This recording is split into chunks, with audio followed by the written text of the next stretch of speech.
And welcome back to the Make the Adjustment podcast, where we focus on leadership, growth, and what it really takes to scale a business. Today's guest is Morgan Martin. I'm so excited she's here. She's the founder of CoApt Projects, a fractional operations firm helping founders and CEOs build the infrastructure their business needs to run without them. Doesn't that sound amazing? I love that. Morgan has over 15 years of experience in operations, project management, and knowledge management. She has worked with clients such as Microsoft, ACLU, and Estee Lauder. She is a PMP certified operator, a SCORE mentor, and the co-organizer of the Women in FinTech initiative. Her core thesis, which I love, is simple and direct. Your business should not depend on you this much. Today, we're going to dig into what it actually takes to grow above market, quote unquote, and why psychological safety is worth building in your company. Love that topic. Also, we're going to discuss what the smartest adjustment a founder can make right now. Morgan, I am so glad you are here. Welcome to the show. Thanks so much, Chris. So excited to be here. This is great. So, as a coach and leader in the industry, we were talking about abundance mindset, and how much opportunity there is for all of us out there. When I first met you, I felt like I was looking in the mirror. There's so much that you're doing that I truly believe in. And I want to talk about where this all started for you, because you, like me, I was in corporate America like 25 years, maybe you were there 15 years. So I want to talk to you about the shifts you made, the things you learned when you were in bigger companies before you were a consultant and a coach. What made you walk away from that and build your own thing? Yeah, excellent. And to your point on abundance mindset, I felt like our conversations we were learning from each other. I learned so much from you and your angle, and we're helping solve similar problems in slightly different ways. And it's just there's so much out there and so much need. So it's really neat that we're able to join forces on that. And that's definitely Yeah. what I'm all about. So I started my career in project management in the private sector, actually in Rochester, New York, where big businesses had. I mean, I grew up there. Big businesses had failed us when we were when we were growing up, and small business was really the backbone. So my project management career was a lot of working in a small business that was getting set up, becoming more efficient, opening a new location. And I loved it. And I also saw the need for the community to work together. So I was working with Monroe County on an economic development focus group and just seeing all the different parties come together to make this possible. And that led me to a degree in public administration and moving to DC to work with SCORE for almost a decade on as a resource partner of the Small Business Administration. So coming at this from a couple different angles of the private sector, the public sector, and in between. Um, and what I really loved was working with those businesses directly. So while I was working at SCORE, I started working on a side project. Of course, they encourage that. They're entrepreneurs at heart. And at was working directly with small businesses and applying things that I learned. And I just loved that so much that it was a no-brainer for me to make that leap and go into that full time. It's so funny. And we talked about like ICP, ideal client profile. We definitely share that small to medium business, 5, 10, 20, $30 million customer and the passion. And again, the way we related in our first call, a lot of coaches, a lot of consultants didn't do the work previously, like didn't work in these types of companies on the ground as an operator. And I think it's so much easier for us to relate and look to the other side of the table to be like, hey, I've been in that seat. Like, I get it. Like, it's not like I'm just this theorist and I have these ideas I read and I have a master's degree. It's just like, I know I've done the work. Like, I understand the work, but I've done the work. I think that's super important, you know? Yeah. Which, yeah. And that's actually leads me to this, right? So, one of my mentors, I want to talk about your mentors and coaches through the years, but Okay. I had a mentor. This is dating back like 25 years more, and I'm going to date myself. But he once said to me, he goes, Chris, your job as a leader is eventually to walk into work one day and be bored. I'm like, what do you mean? And he goes, if you have the right people, the right systems, the right tech, the right, process in place, you should walk into work at 9 and by 10 and be looking around, be like, everything's working, everything's great. And so when I read that you have a thesis that's quote unquote, your business shouldn't depend on you this much, I was like, we are definitely going to talk about that. So talk to me about your thesis, how you came up with that and why that's so important to you. Yeah. So starting my business as a side hustle meant that I could not be in every place at every time, especially during the 9 to 5. And so I had to learn the hard way to delegate early. And I believe delegate early and delegate often. Anytime you're doing something that starts to become repetitive, the third or fourth time, get it off your plate. Um, and that was really hard for me as a project manager who's used to having eyes on everything and making sure it's moving forward. But my gosh, mentor that I just would, yeah, the world for. But he prefers to stay under the radar, so I Sure, won't name sure. him, as all You good don't use a mentors name. do. I want to hear what he was telling you though. I want to hear that. Yeah, I think he saw me hustling and came in shoulder to shoulder. And instead of trying to, redirect or say, get some stuff off your plate, he was just started to take little pieces at a time. And I learned to trust and to how much more effective I became as soon as I started to lean on other people, and how awesome it came to be with new perspectives that were never something that I would have been able to do on my own. And so that's how I model my business now, is exactly how he mentored me. Of I sit down with the business, it's your dream. There's 100 ways we can do it. Show me what you've been able to be really successful on, and then we'll see if we can just, to your tagline, Chris, make a little adjustment that might make it a whole lot better. Yeah. It's funny. I want to reiterate what you said. It's so I heard delegate, I heard build trust, I heard mentoring, I heard ideas coming from other people. And it's a lived experience for you. It's a lived experience for anybody that's made the transition. It's funny, Morgan, when I wrote my book, it was a lot about like change, like leading change. One of my new favorite words is transition, because a lot of people decide like I want to change. So making the decision to change, they all make it. Like I want to change. Like the founder knows he or she's the bottleneck. I want to change. But the key is the transition across that precipice of doing the work to everything you just said, right?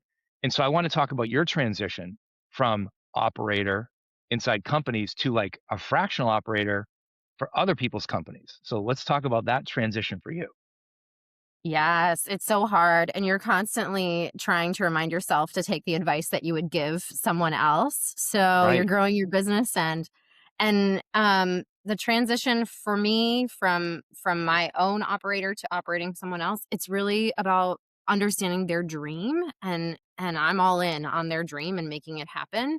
But also relating to that emotional volatility from my own experience. Like you said, being in those trenches ourselves really makes a difference.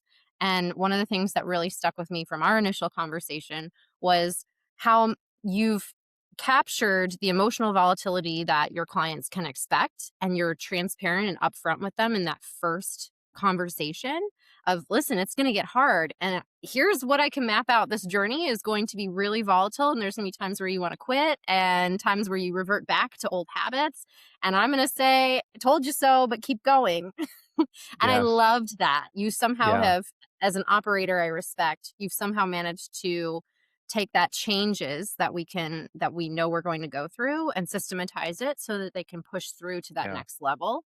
Yeah. And I really do that in my business too. I just spoke with the city of Boston and a variety of small businesses there about the actual emotions and that feeling of, it's working right now, but there were times where I thought, is it going to? Am I crazy?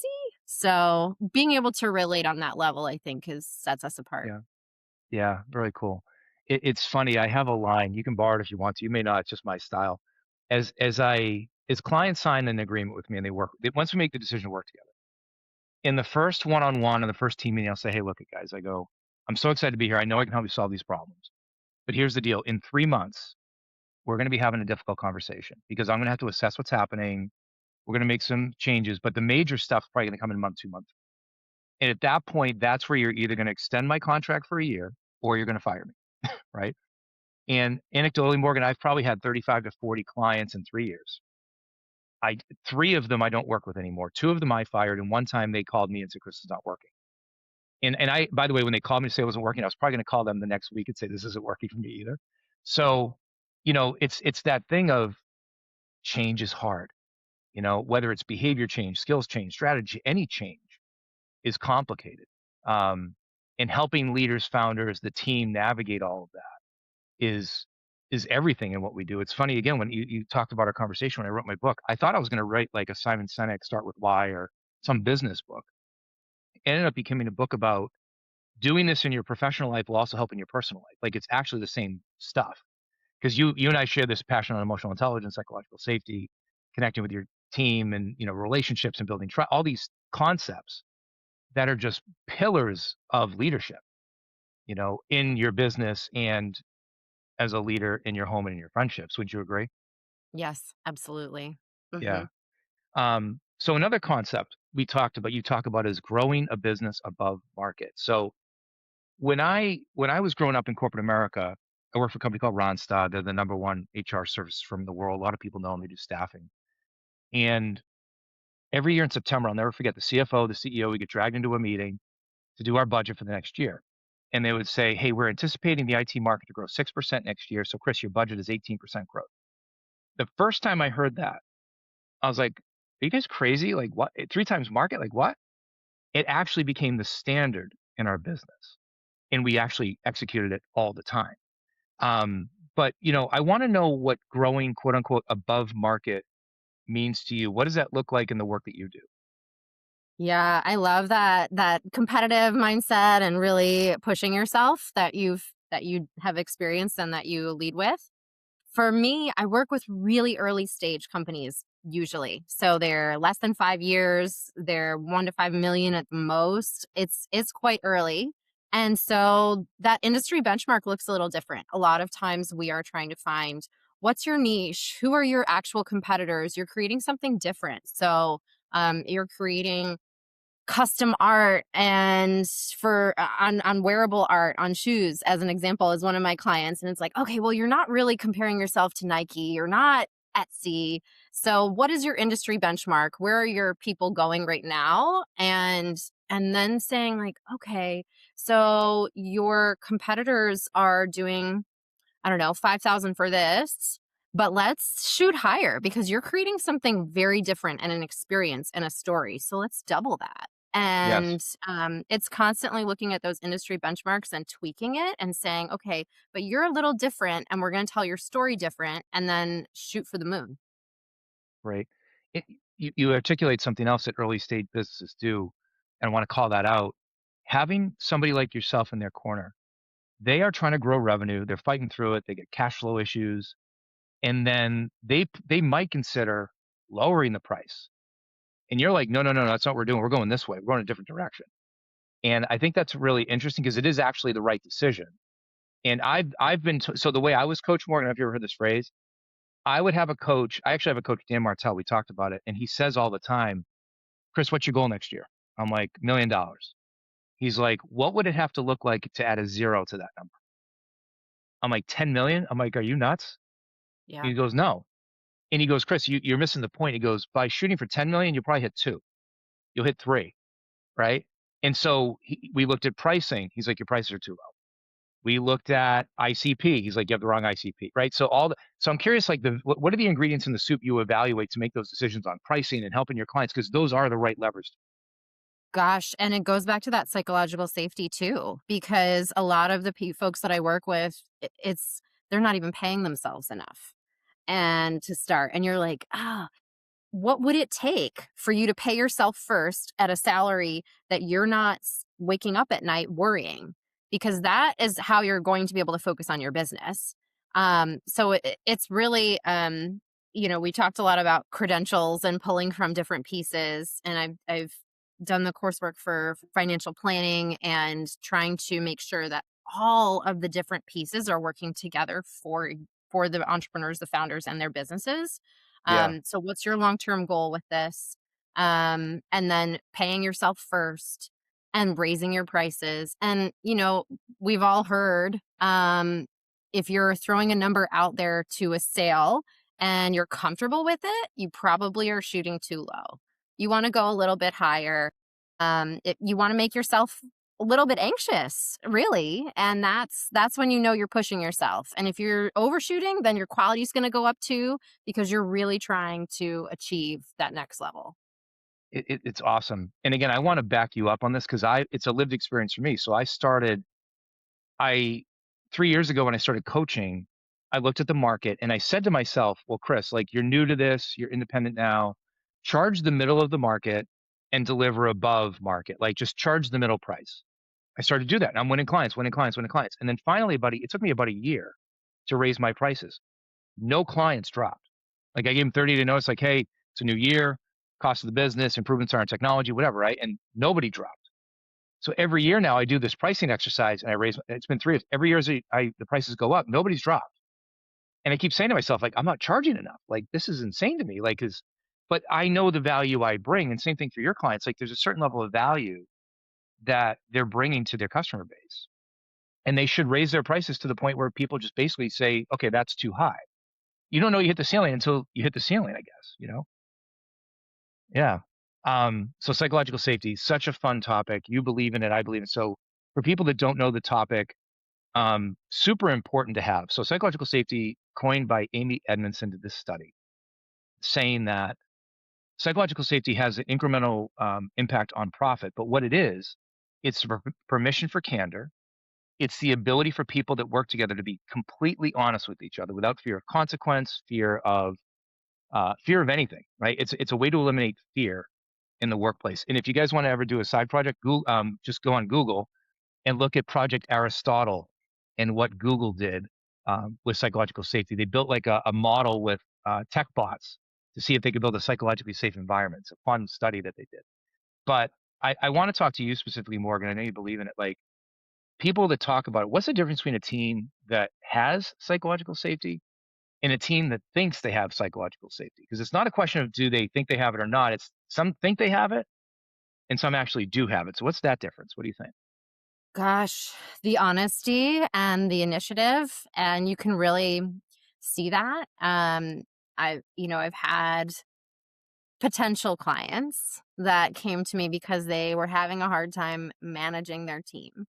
And when you dig a little deeper, there's a lack of psychological safety there. It's not that the people aren't going to be held accountable. They're meeting the bare minimum because they don't feel comfortable being transparent. They aren't comfortable taking initiative.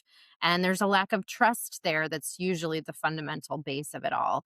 Um, and you talk a lot about you're not you have winners. You get the winners in the room and then you Yes. motivate them Yes.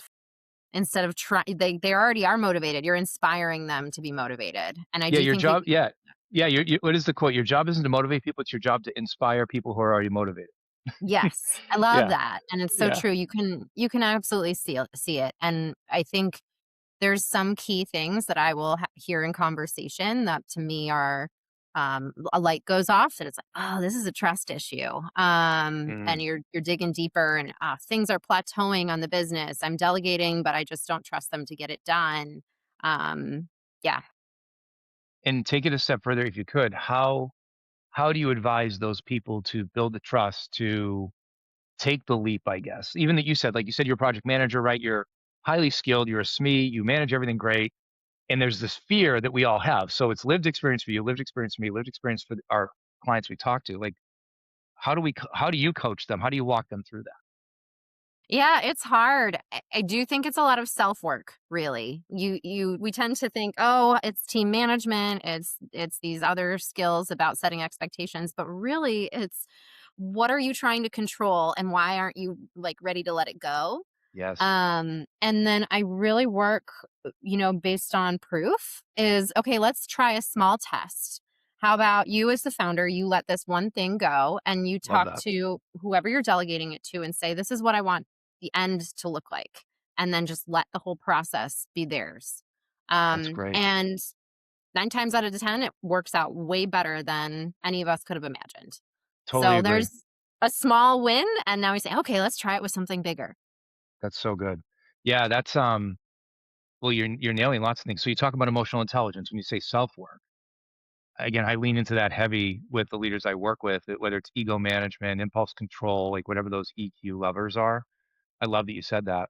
I also like the small risk. That's great coaching for any leaders listening of don't hand off your most strategic work yet. Just start with the little stuff. Like you had said it 2 or 3 times already, like the more tactical work, lower risk task that you can delegate and move off your plate. And then once you see it, to your point, like, oh my God, what else do I have on my plate? What else can I pass off? And that starts to free you up to do more strategic work, which is what they should be doing anyway. So that's awesome. Anecdote, if you don't mind. Please, I Um, love it. Go ahead. One of my favorite clients right now, she's wonderful, and because it's not always a negative thing that we're struggling to let go, right? It's usually we just care so much. And she has a food distribution business, and she's like, I'm totally overwhelmed. I've got a great team, but it still feels too hard. It's depending on me too much. And so worked the line with them all one shift, and I'm just, treat me like any of your other team members. Let's just do this. And I'm watching her pick up, the founder, a 10-pound bag of flour while four of us were standing there watching. And I said, let me grab the other end of this bag. And next time, you're going to tell any one of us to pick it up. And you're going to take 2 minutes and let your brain rest and move yourself into a leadership position because you're still doing all the work yourself. And it's a tiny thing of like, don't lift the heavy object, ask for help. And it's because she cares a whole lot. And but yeah. It's again, and you grew up kind of in the Northeast, Mid Atlantic, like New York, now Boston and DC, and I'm from the Boston area. There's this like blue collar work ethic in a white shirt that a lot of leaders have, right? And they see, like you said, they see it and they do it.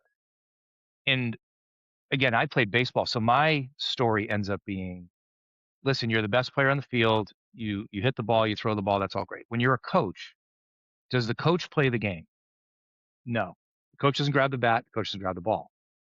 And so your job is to now teach everybody else how to grab the bat, hit the ball, et cetera. It's not so if there's, like you said, there's something there, as much as you want to go do it and you have the humility to do it, which I can respect, ultimately you're trying to build a culture where they're doing that work because you already have a job. You already have a job description, right? So anything outside of your job description should be somebody else should be doing it, you know? Yeah. So, you had I mentioned some of the clients you had the opportunity to work like Microsoft, ACLU, Estee Lauder, some big brands. Like, what was psychological safety like there? And you don't have to call it out by client, but just, anecdotally, what did you see? Where was it? What were things you saw that were good? Where were things that you saw, you're like, oh, I can help and this has to get better? Any examples of that? I'm curious. Oh, it's an interesting question. I think one of the reasons I love working with small businesses is the bigger you get to that large enterprise level, the harder communication becomes and the harder it is to get feedback. And so I was working with those companies on market research and client experience. And Mm, so that was great because they were trying to get that feedback. They were trying to understand on the ground. But frankly, a survey isn't going to cut it. I always have a lot of respect for the founder that is in the room with the clients that, isn't hiding behind a desk and running a survey. You need to constantly have those conversations. You need to constantly be out in the public, no matter how big you get. so good. And it's funny what you're describing shows up almost every time in the small medium business I work with, like you, where it's not a people issue. It's a clarity communication issue. And in EOS, like I'm an EOS style implementer, entrepreneur operating system. And we talk about right people, right seat is one of the 6 key components of EOS. And I'll go into a new client and say, okay, like we're going to put everybody's name on the board and we're going to rank them red, yellow, green on these competencies, on these core values. And a lot of times the founder's like, wow, I've never done this before. I'm like, well, we're going to have some fun today because you're going to find out, you're going to have some really good news and nice surprises. You're going to have some bad news too, because we're going to walk out of the room today and the people that are green are going to either get raises, promotions, like they're going to make sure they're part of your company the next 5 years. The people that are yellow are going to get just coaching. We got to coach them up. The people that are red, you're going to have a discipline conversation. You're going to manage them out. And that is the thing that I think a lot of founders struggle with is like those people. dynamics, right, in the workplace. So it comes back to what you said earlier of like you have to work on yourself and all these things with emotional intelligence. But how do you coach some of these leaders in the people situations? Because it is a communications issue, right? Whether it's I have Jack or Jane who's struggling, or conversely, it could be even as light as just a coaching conversation. If you're not getting enough out of somebody and you're trying to talk to them and you're afraid to have the conversation, like walk me through some of your frameworks on that. I'm curious. Some of my frameworks on how to build trust in the Communication. team. Yeah, building trust. Yeah. Yeah. The communication piece, I mean, it's a lot of listening, right? And so it's coaching on that for me usually is helping on asking the right questions, how to interpret the feedback better. Um, and then constant communication and understanding how people prefer to. That's one of the first questions I always ask my clients. And then when I'm working with them with their team is okay, is it Teams? Is it Slack? Is it email? What's the culture and set here? And is it consistent across the board, or do you have a whole bunch of noise going on? And streamlining that so that you're really talking the team leader is talking in a way that is being received well. So they might have to do a little bit more context switching, but that's how they're getting through to their team. So I've run agendas in running Google Docs, and I've had people say, "No way, that's not going to work for me." And yeah, it's really understanding your audience. I think is how I as is my framework. I love I love that you just said make it about them. Like what's their preferred communication style, things like that. I think that's where it's not so much where people get it wrong, the leader gets it wrong. It's they haven't even thought about that. It just never dawned on them that that's like a way they should approach the like if I worked with you, Morgan, it's like I should be thinking about, well, how do you prefer Yeah. communication and feedback? Not like what's my personal preference, it's what's yours. And there's some innovative solutions and we don't always think about it. We think about Slack and we think about email, but I've had clients that communicate with voice notes. And it's I love just that. they need to drop something as they're talking and they send it off to me and that's the best way that they process things. In the age of AI, we've got, you can have a meeting and spit it out in 10 different ways, 10 different formats. And to your point earlier, it's we learn the same things in our professional and personal life and become better in both. So, how does my partner prefer to be communicated with? How does my family members? And I'm meeting them where they're at too. It's funny, my wife is a therapist, she has a master's degree, and she's very, very, well spoken on emotional intelligence, all the things. And we started dating. This is insane. But, like, 5 love languages, I'm like, "I wanna know your love languages." Disc assessment, what's your personality profile? Like, because I wanna know how to communicate with her, Yeah. like and it's funny, what's funny about my wife too? And anybody knows DISC, it's a personality assessment, there's 4 primary styles, D, I, S, and C. Ds are dominant, Is are influencing, S's are steady, C's are conscientious. I thought my wife was an S and she was a D, which is insane because it's like polar opposites. Because professionally, she is an S. She supports her patients. But when she's at home, she's dominant. She's here's how we're running the house. Here's what we're doing. So I've learned her love language. And as a result, I try and attempt as best I can to speak in her love language because I'm a high I. I'm the influence and stuff. So have Yeah, you, that's have you awesome. ever taken any assessments? Like, are you into assessments at all? Or is that something you ever taken? I'm curious. I am off the top of my head. I don't have the results. I do find that it's context dependent, and unfortunately has changed over time. I think I was a high S early in my career, and then moved into much Shifted. more of the D as I've yeah, Yeah. run my business. It shifts. Yeah, it shifts. Yeah. Definitely. Yeah, that's cool. But to your point, I also it's a lot of self-reflection is important. I know about myself that I prefer written communication, that it takes me Mm, a little while to write everything out, and not everyone's going to receive that well. So I will do that for myself, and then I will translate it, for lack of a better term, into right. whatever my audience needs. But Yeah. yeah, Yeah. What is so again, you're helping mostly small businesses. What are the most common things you see? If you want to list out, the top 1 or 2 things, if people are listening to the show, you're probably going to be speaking to them. Like, what are the 1 or 2 most common things you see that you help them solve? The number one reason someone comes to me is they're either burned out, they're afraid of burning out, or yeah, they're looking at it down the road. Yeah, And so that is the symptom, and then we're looking for the root cause. And so like we you asked me earlier about an event that I was doing last week. yeah. Talk to me It about that. was it was Tech Week, and there's this hustle culture around tech innovation. And so, myself and 2 other business colleagues got together and we said, "Okay, on that Friday, after everybody's been hustling and burning themselves out all week, we're going to do a co-working day, and we're going to make it a variety. So we're going to have a deep work block in the morning, a couple deep work blocks in the afternoon, but we're also going to have an optional sound bowl healing and an acupuncture consultation and a workshop from Lovable. And, you know, all these great partners came together across the city to make this happen. And our experiment was okay, when you have the space and the balance, can you be more productive actually? If you're taking breaks and you're addressing, okay, I'm learning something, but I'm also giving my mind a break. I'm connecting with other people, which is so important. Entrepreneurship is a team sport. And at the end of the day, we surveyed everyone and said, okay, how was your productivity level today compared to every other day?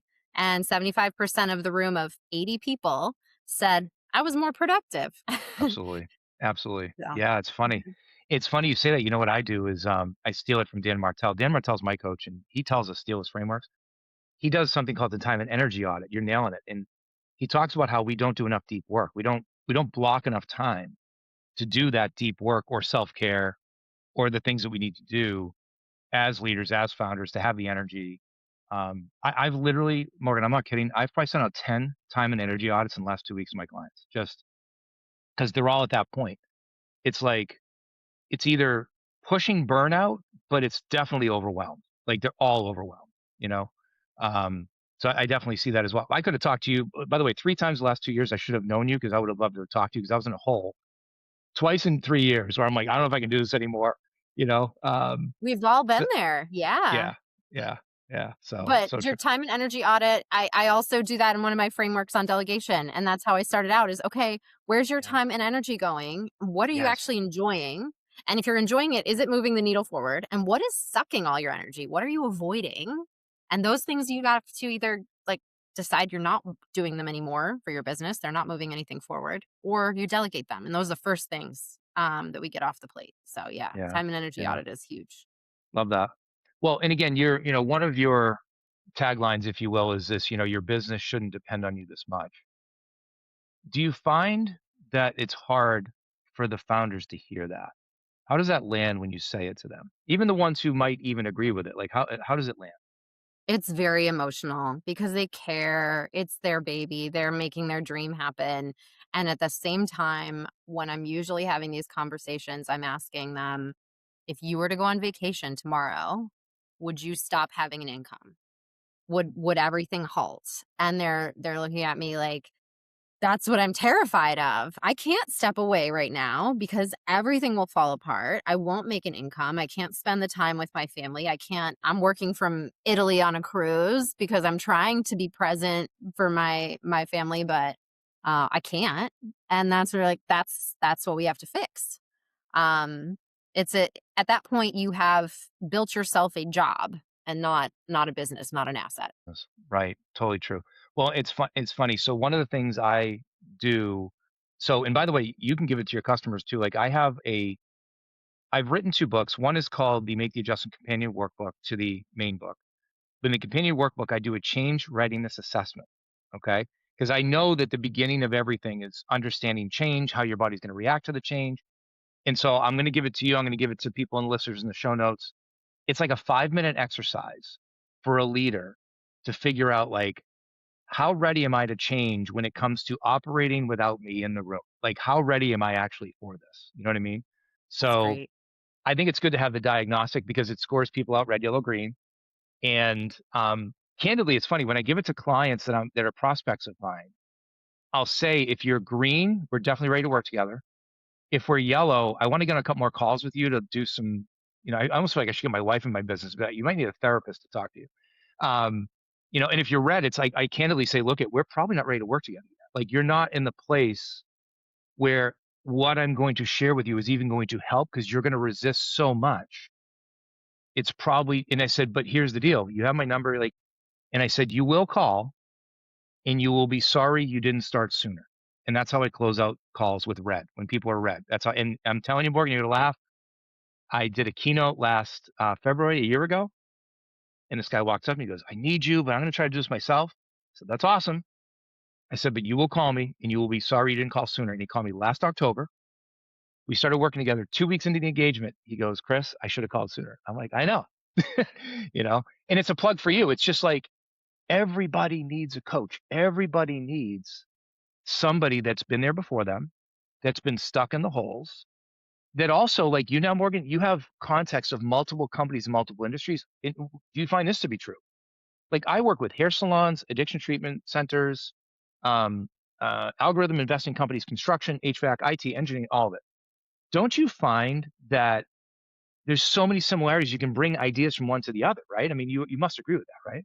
I do. I've worked with coffee shops, people trying to make clinical trial deployment easier, AI Yeah. white labeling, the gamut. And everyone says, "Oh, what's your industry?" And I can pick a couple, but when you're focused on the problem, it's that core problem that we're all struggling with. And to your point, I still have my mentor and I enjoy these conversations so much because someone will reflect back to me what I can't see about myself. And we all need that person in our corner. Yeah. We all need a coach. And so again, so here you are, God, 20, what, 15, 20, whatever his years of experience. I have 30 and we're always learning. And I'll give you a funny, I'm going to be very self-deprecating here. It's like, so I grew up in revenue generation. Okay. So certified in Sandler selling, challenger selling, never split the difference by Chris Voss, power of nice, and medic, all these different frameworks. Okay. I closed the biggest deal in my company history a week or two ago. And somebody goes, oh, Chris, did you use the Alan Weiss value-based selling technique? I go, what is that? right. And now I'm like in the rabbit hole on what is the Alan Weiss value-based selling technique? Like I need to learn more about this. And I'm reading this more. I'm like, this is how people should be selling professional services, business to bit. I'm like, this is amazing. Like, so we're always learning, right? So if I didn't have and by the way, it was a student of my coach who asked me. So if I wasn't in that coaching circle with these other people like myself, I don't learn that technique that I think is incredibly valuable, right? So again, a plug for both of us. It's everybody needs a coach, even coaches need coaches, um, because we're always learning, right? We can always get incrementally better. Yeah. So I want to plug your business. So talk to me about your business today. It's called CoApt, correct?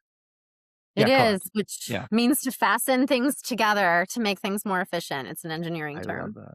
I Yes. love that. I love that. So tell me more about CoApt, what you do, how you help your clients, like all the things if people wanted to eventually find you. I want to hear, how you do and what you do. Thanks. Yeah, we help founders identify and address what's holding their business back from sustainable growth. So just like we talked about here of, okay, where are you trying to head? What's working in your favor? What feels like challenging right now? What's sucking your time and energy? And then we build alongside them. And yeah, it's always a long-term partnership. And um, yeah, I just love it. You find you're probably like me. Once you find you get in, it's hard to get out, right? Because once you get in, and you build that relationship, you build that trust, and you have the impact I know you have. Why would they stop? You know, Yeah, I mean, we do have a couple reasons that we will offboard, which are usually I've made my position obsolete if I've done my good job after job, a couple of years. Then we're right? like, Good all job. right, you have an awesome team around you and you don't need me anymore. Or they've moved into a position where they need someone full time and that's solely dedicated for that next level. So to your point, I help the early stage, you help a lot more early stage, mid and too large. And so sometimes when we get to that point, I say, okay, you really need somebody who can be in those rooms with these big enterprise companies and stand alongside you. And I'm not that person for you. Gotcha. Gotcha. Yeah. So I built the foundation and then we Yeah. transition. And I'm definitely more that kind of, 10 to 30 is my sweet spot. And you're in that kind of 1 to 5. It's like, I may have a couple clients I have to pass off to you that might be able to use your help. So, Yeah, we'll good tag stuff. team. That's the whole point, Yeah, we right? will. I love that. Where do people find you on social, LinkedIn, et cetera? Where do they find you? Yeah, only on LinkedIn at this point, CoApt Projects and our website. Those are the 2 things, and really it's because we're in the community a lot. So socials, those are the 2 places you'll find me online, but the rest is, bouncing around town. Awesome. So Awesome. I'm glad I know you. I'm so glad we were introduced. I just know that we help solve a lot of the same problems. We see things the same way with the people that we help. So it's really great to know you. So it's a Make the Adjustment podcast. I always say 5% strategy, 95% execution. You've given us so many great ideas already today. So you can either grab one you've already referenced or a new one. What's the one thing, right? So I'm a founder. I'm stuck in the hole. What's one thing they can do that they should be doing like tomorrow? Something they can execute tomorrow that you would say they need to do. ooh, one thing. Um, I mean, we talked a lot about delegating before you're ready. Good one. Love So that. that's probably top of mind. However, I Yeah, will also say more broadly that for any stage, entrepreneurship isn't rebellion, it's risk management. So thinking about it as, where's my biggest risk right now and addressing that. But in that that's early great. stage, it's usually delegating. Yeah. Those are two silver bullet advice bits right there. Those are really good. I agree with Got a both of them bonus one out completely. of me. That's awesome. Thank you. Well, Morgan, I really appreciate you being here today.